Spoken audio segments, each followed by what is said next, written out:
үнемі бір жас жігіт қақпаның қасына келіп, «Ей, жақсылардың жолдасы болған Аллах, харамдардан сақтаушы Аллах, саған шексіз шүкір етемін, мені ешқашан халал рызықтан айырма» деп дұға ететін еді. Бұл жайт бір кісінің назарын өзіне қатты аудартады.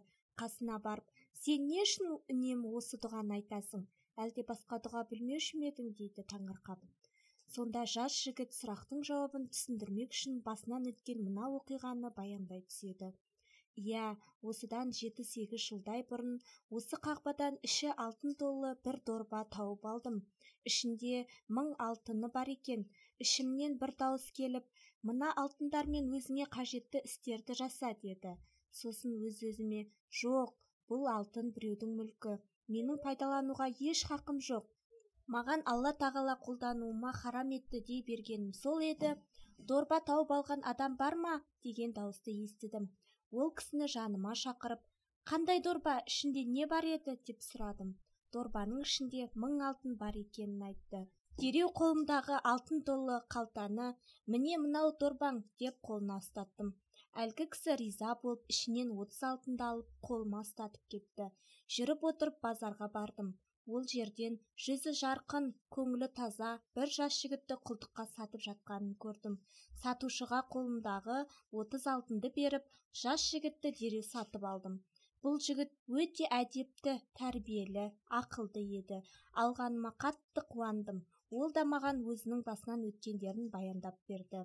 Бірде маған, «Мырзам» деді, «Мен Фас мемлекетінің әмірінің ұлы едім. Алла тағала тағдырыма құлдықты осылай жазған екен» деді ішіндегі шерін тарқатып.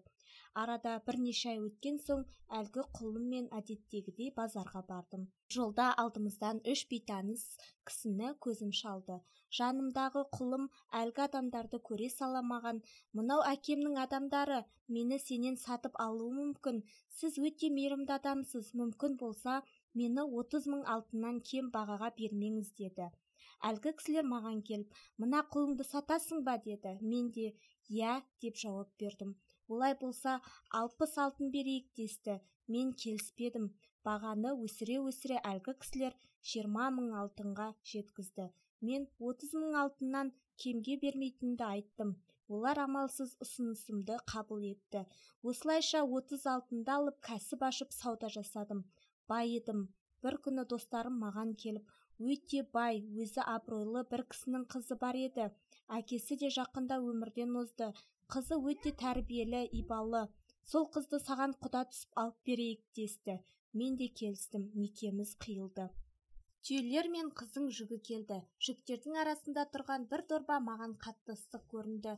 Әйелімнен, «Мынау не нәрсе?» деп сұрадым. «Бұл ма? Мұнда 970 алтын бар. Әкем мұны қақпада жоғалтқан екен. Тауып әкелген адамға 30 алтын беріпті. Қалғанын маған беріп, жүгіңе салып қоярсың» деп берген еді деп түсіндірді. Демек, қағбада тауып алған 1000 алтын менің ризығым екен ғой. Егер иесіне қайтарып бермегенімде, бұл алтын харам жолмен келер еді. Міне сөйтіп тауып алған дорбам халал жолмен қайта айналып өзіме келді.